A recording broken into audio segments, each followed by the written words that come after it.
Hi, how's it going? I'm Jimmy the Robot. I'm the Bat Commander. My name is Crash. Crash McLarson. Chainsaw. How long have I been in the Aquabats? Oh, a decade or so. What else was I going to be doing? Making money? I've been in the Aquabats for almost 11 years. I've been in the Aquabats since the Aquabats are, or were, or are to be. Look, we made a record. It was called Charge. Okay, I don't know what the big hoopla is about. In the year 2005, a record was made. A collection of songs that became an album. It was called Charge. And it came out on Nitro Records.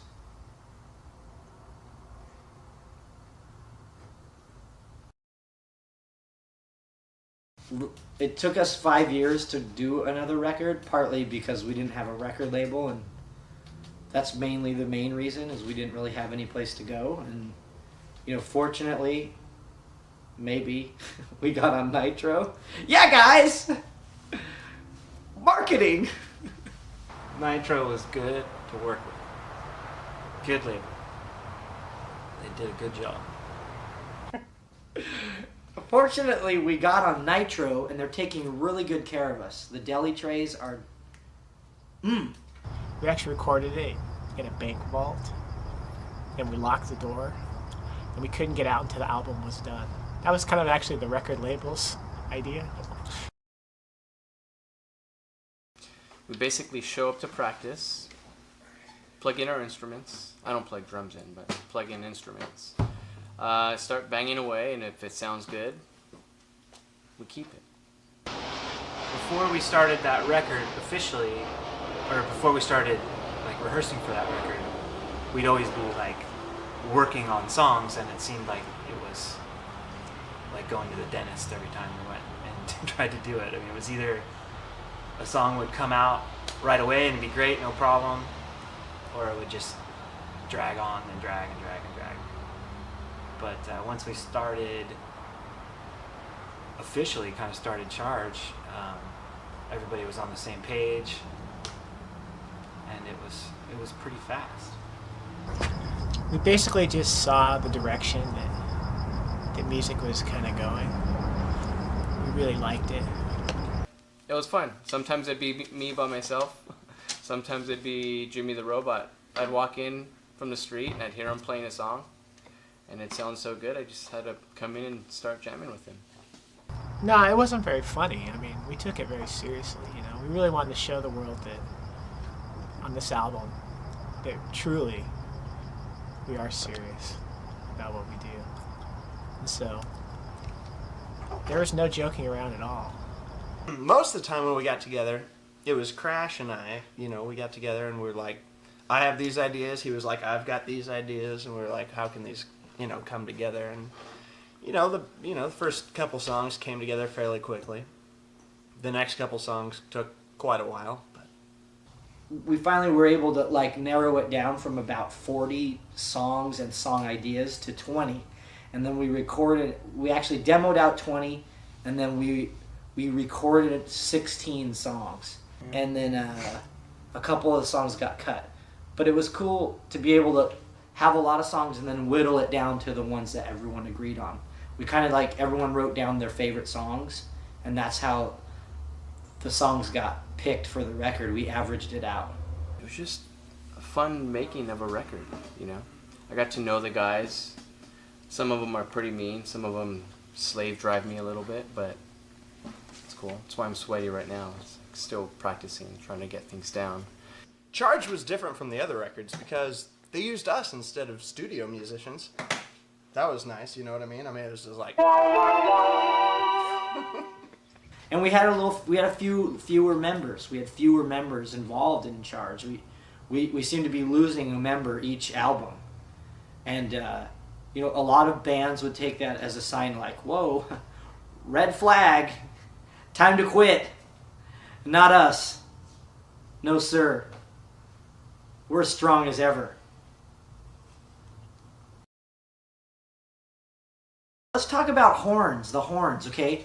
There's no horns, obviously, on the record. We have one horn player that's left from many. We had many horn players that have played with the Aquabats. You try to start a band with 8, 9 people in it. See how many slices of the pie you have when you're all through playing a show? Forget about it. We have one guy that can play the horn, and his name is Jimmy the Robot. We told the horn players, beat it. We're tired of you. We're tired of you taking up all the money. We're like, we got one guy. He can play the keyboards. He can play the saxophone. He can sing backups. What else is there to say? I mean, it's just like, you know what I mean? We don't have many lonely sax songs. Like, we didn't do Careless Whisper, so there was no real, like, solo sax parts we could throw in there. I tell you what, I got your horn section right here. How do you feel about this?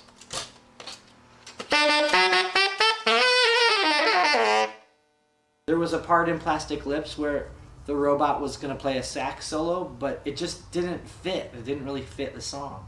It sounded forced, and that was one of the things about maybe some of our last records, or the fact that we had tons of horns made us have to use the horns.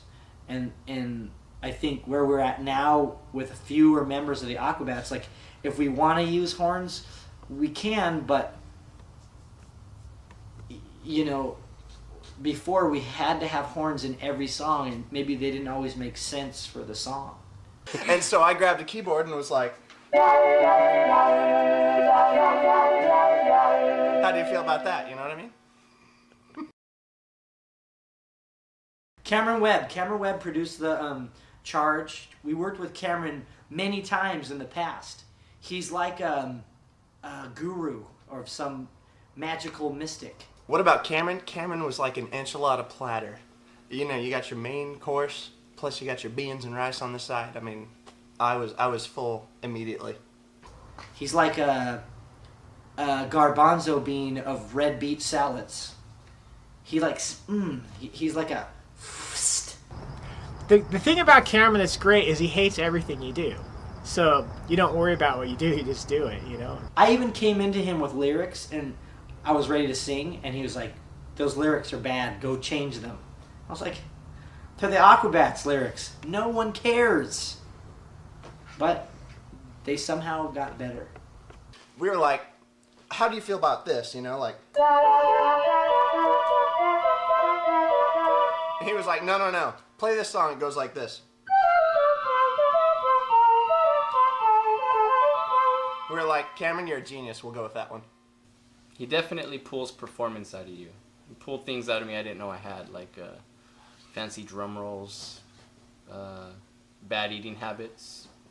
Cameron is awesome because he told me that I was terrible every song, and it made me mad, and I knew what he was doing. It's kind of like when you use reverse psychology on someone and they know you're using reverse psychology, you might as well just drop it. You know what I mean? You might as well just tell them, like, look, let's do it again.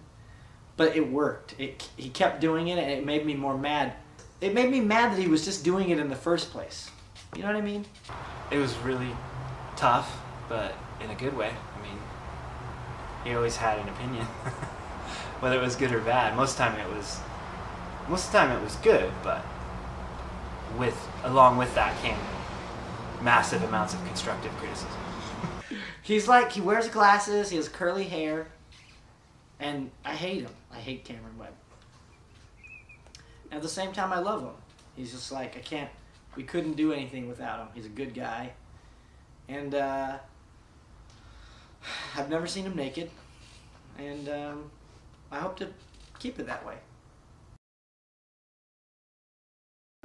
Well, stand back for your own safety. It pretty much, it's pretty self-explanatory. Right there, you should take the record off. You shouldn't even put it in. Just take it out of your CD player and stand back. Don't even listen to it. The record's about to explode. Bam! In your face. You know what I mean? It's not that good. It's alright. Like, there could be, like, small children or, like, pregnant women next to the speakers. So stand back for your own safety, because kablow. Squat, squat. Now stand back for your own safety. If any of you kids at home stood back for your own safety, come on. It's a CD! What are you doing? Fashion Zombies. That's a great song. It's a good way to start the record, you know. Fashion Zombies was a song that we wrote and we dedicated it to the newest trend in music, and that's fashion rock. We looked at what was going on and we said, this is what's going on, and that was the song. I was once a fashion zombie myself. I met some kids and they told me they were in a band and they played fashion rock, and I'd never heard of such a thing, but then it all made sense. Like, of course, that's what it is. It's fashion rock. It's a soundtrack to the clothes you wear. That's pretty much what most popular music is anyway. If you shop at the Gap, you're listening to like, going shopping at the Gap. I like Aerosmith. You know what I mean? And if you're like shopping at like Hot Topic, you're like, wow, wow, chaka-pa-pa-wah, Slipknot. You know what I mean? I don't know. You just see those kids out there that are looking super hot with their funky hair. Rock and roll and shopping has so much in common. It's ridiculous. We're the Aquabats. We love fashion and zombies. In the Aquabats, we have our own fashion. It's as anti-fashion as you can get. It's so not cool, it's the coolest thing ever. Like my beard. I like that song. Didn't think it should have been the single, but good visuals. Yeah, that's what you've been rocking. There's top 5. That's number 2, probably favorite song on the record. I love that song. So when we were working on Stuck in a Movie, these guys in the warehouse next to us, they kept coming over and staring in the window, and they were like, what is this that you're playing over and over and over? It's so dumb. And we were like, no, have faith in this. This is for real, man. And I don't know if they were right or not. Day one, like, we like The Clash, we like ska, we like surf, we like guitars, we like, you know, everything about, you know, 3 or 4 elements in music that we wanted to put together, to me, is kind of in that song. Never been stuck in a movie before. I don't know what that song's about. I just play the drums on that one. It's not too fast, it's not too slow, it's just a good song. It's fun to play live, it sounds good on the record. It used to be that art imitated life, and now it's kind of like life imitates art that imitates life. You're stuck in the movie. Entertainment culture has so permeated the consciousness of society that many youths are growing up like not knowing how to express themselves because they're being expressed upon daily. Does that make sense? Stuck. Stuck in a movie. Because like so many kids are like, wow, this is just like that one movie I just saw the other day. Oh my gosh, I'm like in a movie. There's not too many original ideas because everyone's like, this situation I'm in, I've seen this on TV already. No one's going through like life fresh. It's because people grow up watching TV, going to the movies, iPodding.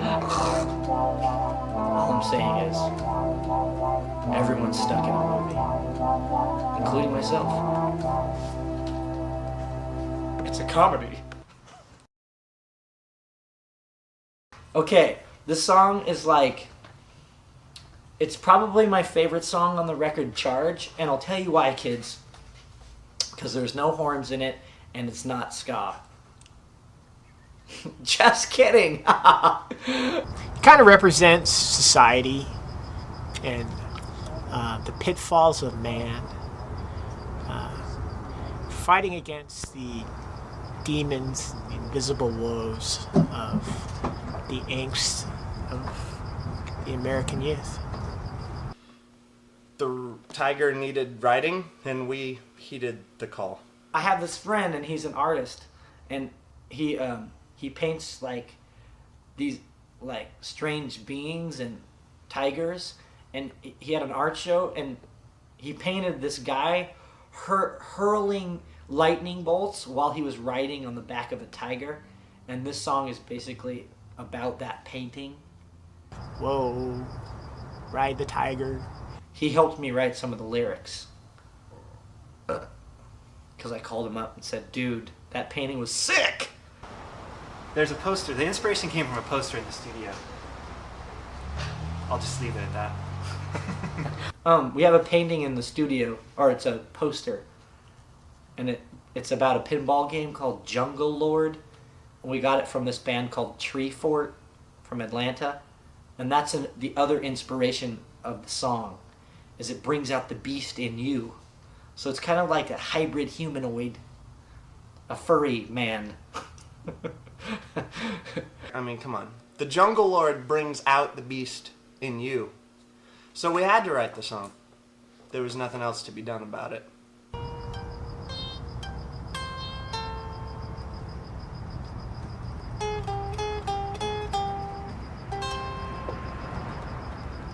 That's sort of like, that's, I guess, the tiger when he's sleeping, maybe.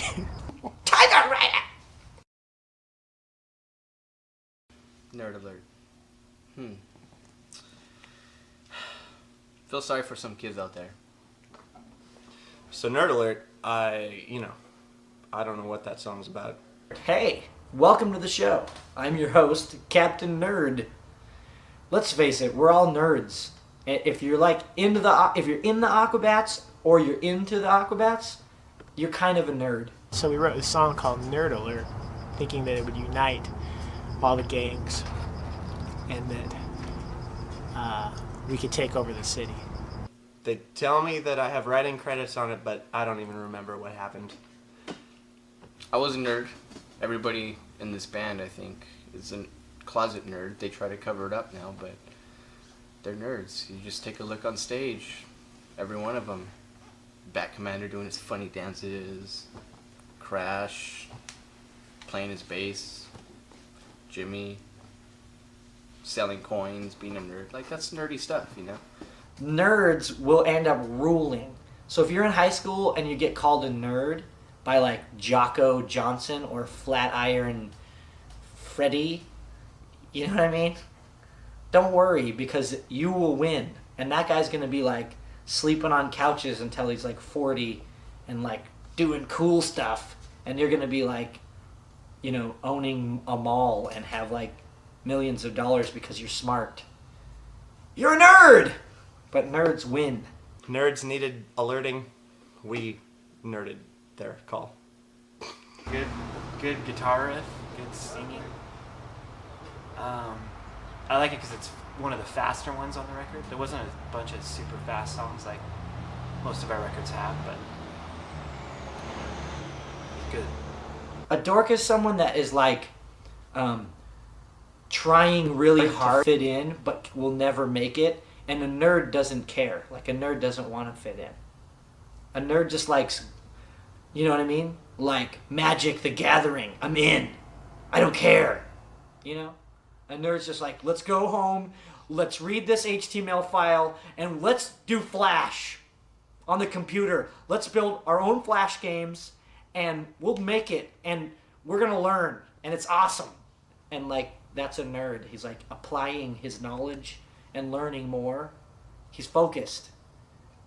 But a dork is just like, oh, dude, I should be studying, but I'm gonna go to like Fall Out Boy concert. Sorry, dorks. Plastic Lips is the song about fake girls. That's another intense one for me. I don't like people with plastic things on their face. It's kind of scary. Plastic Lips is my favorite song on the record. I like it because it reminds me of Supernova. That's why I like it.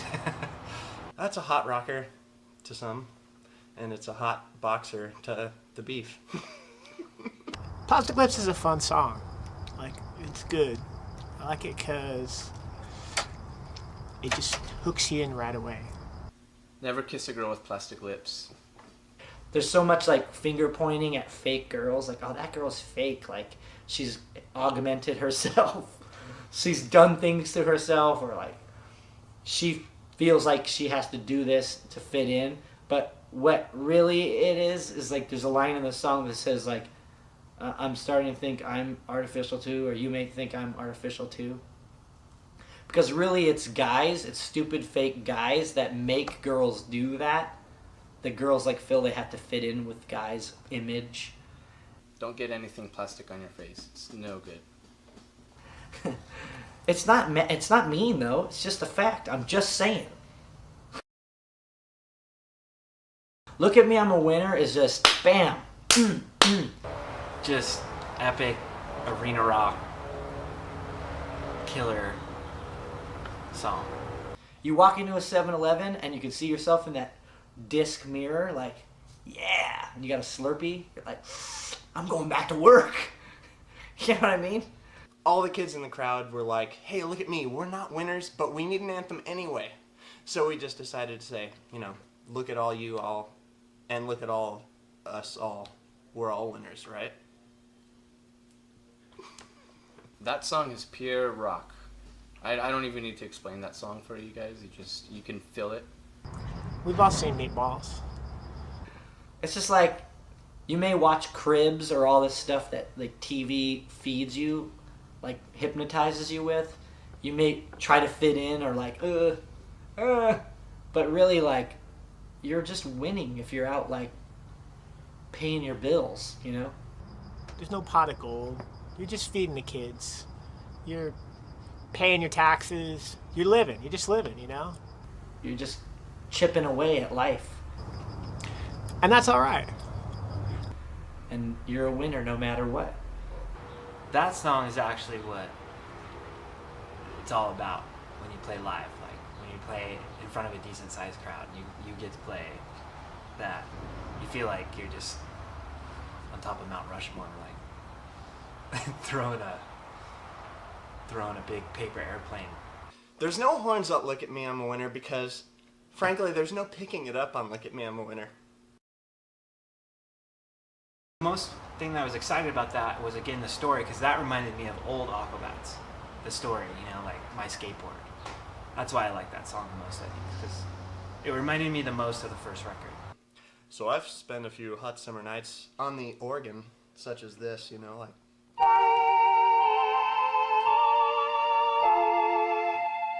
So Crash and I got together and it was like, hey, some hot summer nights need to be on the album. And so we, you know, decided to lay it down like so. Just feel good, you know, summer. Riding in the convertible with a scarf on your head. You have a scarf tied around your head, driving the convertible. Maybe in Pakistan. That's up there too. I like that song. Just because my favorite thing about that song was the Bat Commander's banter. It's just an experience that I had once when I was young, you know. I met a girl and we had a great day together on the beach, and then she just told me she was going to Alaska to, you know, work on some iceberg, and I was just like, what? Are you serious? And then I saw her later at a party, and she said she was her identical twin sister, and it was really her. It hurt my feelings. Cut. Because I think we've all felt that way at one time, like just totally dissed by some. You know what I mean? Like I don't know how else to put it, but You know, I grew up listening to Van Halen and just feeling good, you know. You listen to Van Halen, it makes you think of summer and like not wearing a shirt and riding a skateboard, you know. I think that's hot summer nights, you know. it just paints a really good visual of the dude that was behind that story. So after that comes Hot Summer Sasquatch, which didn't quite make the record, but you might get it sometime in the future. Just listen close. Meltdown, however, reminded me of kind of the new Aquabats, where it was like, you know, we were kind of took the old Aquabats and put some of our, you know, high school influences in it. You know, I think it's weird to say Aquabats and Black Flag together, but I think everybody in the band really looks up to those old records. So Meltdown is a song about melting down. What else? Meltdown. Okay, meltdown happens when, you get bummed out. Meltdown is about, really, it's about what you think it's about. Read into it. It's kind of where Meltdown came from, just sort of like my youth, riding my BMX bike, with an aluminum bat taped to it. That's sort of the song I'm talking about. The inspiration came from anger. It was just pure anger, I just can't take it anymore. Personal experiences, just being in a band. It's because our record's so darn good and no one's going to buy it, they're going to download it, and so I had a meltdown. New Aquabats, old Aquabats, still the Aquabats. It kind of, rocks out the bass end of, how we were feeling at the time when it came down to, singing the...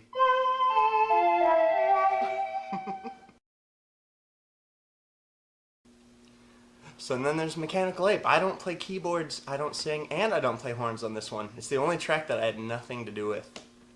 Sonically, really, really good sounding, I think, came out of the record. One of the best sounding records, or best sounding songs on the record, I think. Oh, Mechanical Ape, the song we never play. I don't know why we never play that song. It's a good song. Mechanical Ape is about a dream that I had where Russia had launched the missiles at the U.S. and China was in these PT boats, and they were cruising over with nuclear dirty bombs, and they was getting mad crazy, and it was like game over USA, thanks a lot, game over. Russia, China, the whole world against the United States. It's time to say goodbye. And so I went underground and I built a mechanical ape, and I made my escape with an ape. Again, there's another set of lyrics that reminds me of old Aquabats too. Mechanical apes are great because they never die. You just rebuild them. It's hard to find where to fix them, but there's always the internet.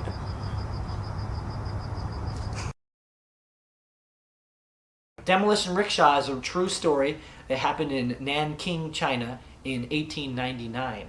A man named Dervish Wilshire took the demolition derby idea to China, but they didn't have cars yet, so they ran into each other with rickshaws, and only 2 people died. For me, Demolition Rickshaw was just a good idea from the beginning, I mean, I've always loved rickshaws, and I love demolition derbies. It's like 2 great tastes that are great together tasting. Truly a joint that, couldn't have come along without some, funky influences from our man the Chainsaw, the Prince of Karate. Did I write that? I didn't write. I read half that. You wrote most of it. That's all you. It's not one of my. It's definitely down at the bottom as far as favorite, but I like that song. I like all the songs. It's just there is a pecking order. I could lay them out. My dad listened to disco in the 70s, and that's where I might have heard the disco backbeat that you hear in the breakdown of Demolition Rickshaw. That's a fun dance song, so just try dancing to that one once in a while. It's good. If you can have a rickshaw demolition derby, then we win.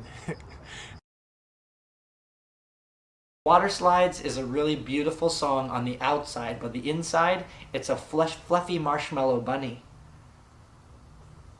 It's like one of my favorite songs to play because it just makes me think about, cool things. That one was probably the one we spent the most time on. Sort of a metaphor, symbolic of life and, family, the importance of family, families in the ocean. You ever notice when people wear pants and sit in the ocean? So Water Slides, it was a deep song on the record. We had to delve into that song on our own. For me personally, it was, playing the keyboards and singing some backups, the usual MO. The original idea for Water Slides, we had a budget to record that one in Jamaica, in a studio with a dirt floor, with one microphone.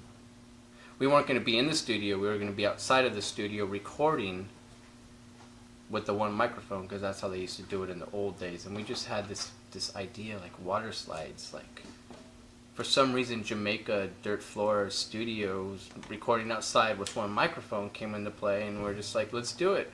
So we got a budget, and then when the budget got passed over to the higher ups, they decided it wasn't such a good idea, so we did it all with Cameron Webb in a cement floor studio.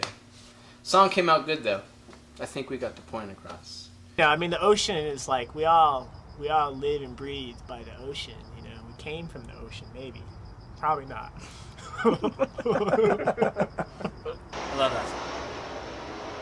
That's definitely not something we've ever laid down before, I don't think. You know what I mean? As far as I'm delving into the water slide situation, it goes a little like this. It's like.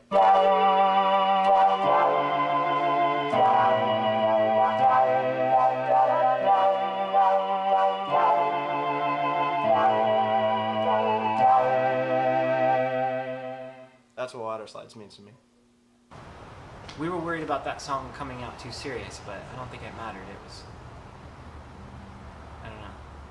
If you don't like the fact that the Aquabats wrote it, just picture some other band playing it. Maybe that'll help. I don't know. You know what I mean? I don't really like that song because it didn't turn out how I wanted it. I wanted it to be really heavy.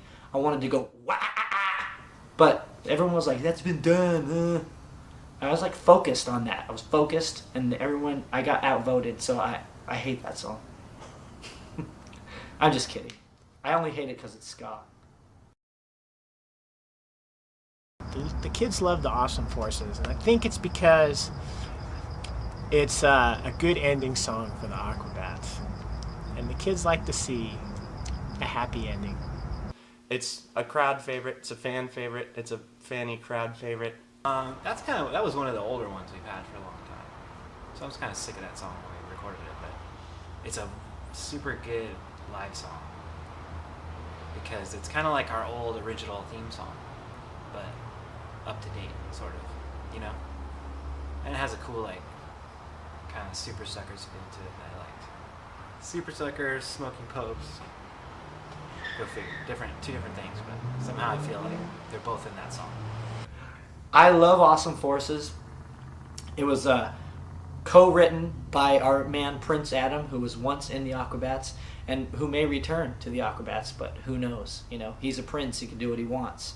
Right now, I think he's out playing polo in some field in Ghana, New Mexico. I don't know. Who knows where he is? Maybe he's searching for gold doubloons in the Spanish galleon under the ocean. It's very intense, very fast-paced. It's got that two-step backbeat. My mom used to listen to two-step back when I was that big. Sitting on the floor, she'd be sweeping, two-stepping, listening to that down, down, down, down, down, down, down, down, down, down, down. So we decided to throw that little shuffle into a number we call Awesome Forces. The point is, have you seen us, the Aquabats? We summon awesome forces. We're the ones the myths and legends talk about. And so far beyond your definitions, we cannot die. Or shave. That song was really good in the practice studio. That seems like when we recorded it, it just didn't stand out enough to go on the record. But I thought, before we went in and recorded it, I thought that was going to definitely be on the record. Cheeseburger Politics was a song I was kind of bummed it didn't make the original record, and I'm stoked it's coming out now because it's a great name for a song, Cheeseburger Politics. Did we write that song? We wrote that, Cheeseburger Politics. I forgot about that one. So, cheeseburger politics. People tell me it's too early in the day for cheeseburgers. And I say, cheeseburger, cheeseburger, cheeseburger, cheeseburger, cheeseburger. Cheeseburger Politics is about working at a job that like takes itself way too seriously, and like you're just working there because you just need a job, and then everyone there's trying to like get you fired from the job that you don't care. You just want a paycheck. Like you just want to go get paid and go home and not think about your job. But then everyone's acting like I'm gonna work late and I'm gonna become a manager and I'm gonna like this is my career. It's like, dude, I don't care. Like, I'm going home. I just wanted a job to make some money to pay my bills. You can do all your politicking, whatever. You can, like, try to get me fired if you want. Like, I don't care. I don't care. Do what you gotta do to, like, make yourself feel good and move up the ladder in the awesome industry that you work in. But, dude, I'm out of here! And so I quit. I've probably had about 100 jobs in my life. I'm only 19. I've been everything from a bag boy to a burger flipper to a coffee maker. I was a superstar barista back in the day. Superstar. I won an award and everything. I sold cars. I mowed lawns. I sold cell phones to people. I drove trucks. I drove cars for various companies. Back in 6th grade, I was a ball monitor. That's what that song is for me. It's like making lattes.